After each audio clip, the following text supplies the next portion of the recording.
মাসুদ কামাল আজ বিএনপি ভারপ্রাপ্ত চেয়ারম্যান তারেক রহমান বলেছেন, সামনে নির্বাচন এত সহজ নয়, আপনারা যত সহজে থাকছেন, এটা কর্মীদের উদ্দেশ্যে বলেছেন। তারেক রহমানকে কর্মীদের সতর্ক করলেন, মানে যদি সতর্ক করে থাকেন সেটা তো ডেফিনেটলি একটা স্মার্ট মুভ বা smart way of doing politics. নাকি তিনি কোনো ষড়যন্ত্রের বন্ধ পাচ্ছেন? ইয়ান কোনটা মনে হয়? তারেক রহমান সাহেবের কি মনে হয় চেন দেখেছিলাম আমার বিবেচনায় আর কি, এম নাজখান আমার মনে হয়েছিল উনি অনেকটাই যেন আগের মতো নয়, একটু পরিবর্তন হয়েছেন। তো মানুষ কি চাইছে এবং করার চেষ্টা করছেন, কিন্তু ওনার সবচেয়ে বড় সমস্যা জানেন,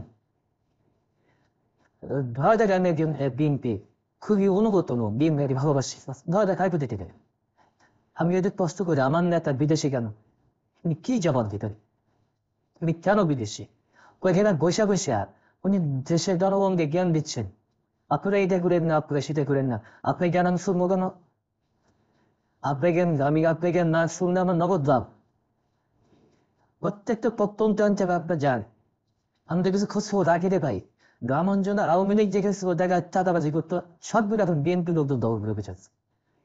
আর কারণ বিজয় বেশি বলতেছে তোমাকে বহিষ্কার করবো, এটা করবো, এটা করবো, এই নির্বাচন সহজ হবে না, কঠিন হবে। এই কথা তো গত নির্বাচন আগে আওয়ামী লীগের সমালোচনা করছি, ঠিক আছে বলে নাই এই নির্বাচন কিন্তু আগের মতো হবে না, কঠিন হবে বলছি, যদি কি আসে যায় তাদের এই দেশের মানুষের কি আসে যায়? উনি যে বলতেছেন ওনার কথা কি আসে যায় বলে ডাক্তার আমাকে, ওই লোক যে বিন বিয়ে হয়ে যে চাঁদাবাজি করতেছে ওকে ওনার কথা শুনে নিয়ে চাঁদাবাজি বন্ধ করছে, ভাই ওরা জানলাম দেখবে না, আল্লাহ বলে নাই যে তুমি চাঁদাবাজি এ করো না, ওই শুনে তার কথা সুন্দর। ওনারা এখন হচ্ছে দেশে আইসা পুরা দেশে ঘোরা, উনি ইংল্যান্ডের আরামসের দেশে আসতে চায় না। ভাই কি হবে আমি বুঝতে পারি না, এরাই চাবা তাহলে আমি যেটা কান্দারি হবে, কোনো নজর দেয় ওনার বিরুদ্ধে কোনো মামলা নাই।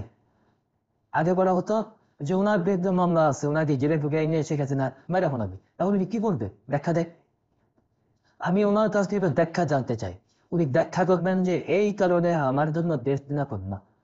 এত কিছুর পরে এই বাস্তবতাতেও বর্তমানে এই অবস্থাতেও উনি যদি মনে করেন এই দেশ ওনার জন্য নিরাপদ না, তাহলে এই দেশে আমি আপনি কিভাবে থাকবো? এই দেশে ওনার কর্মীরা নেতারা কিভাবে থাকবে? তারা তো খারাপ থাকতে পারছে, আপনার আছে না কেন? আমি ওরা কথা এবার শুনিই না, আরে শুনতাম খুব মন দিয়ে, মাঝখানে খুব মনে শুনতাম যে লোকে তো ভালো ভালো কথা বলতেছে, এই কথা আমার কি মত আছে? আমার কাছে কোনো অর্থ বহন করে দেখো না। পরিষ্কার কথা ভাই, আপনি দেশকে ভালোবাসেন, আপনি দেশের পালসকে বুঝতে পারেন।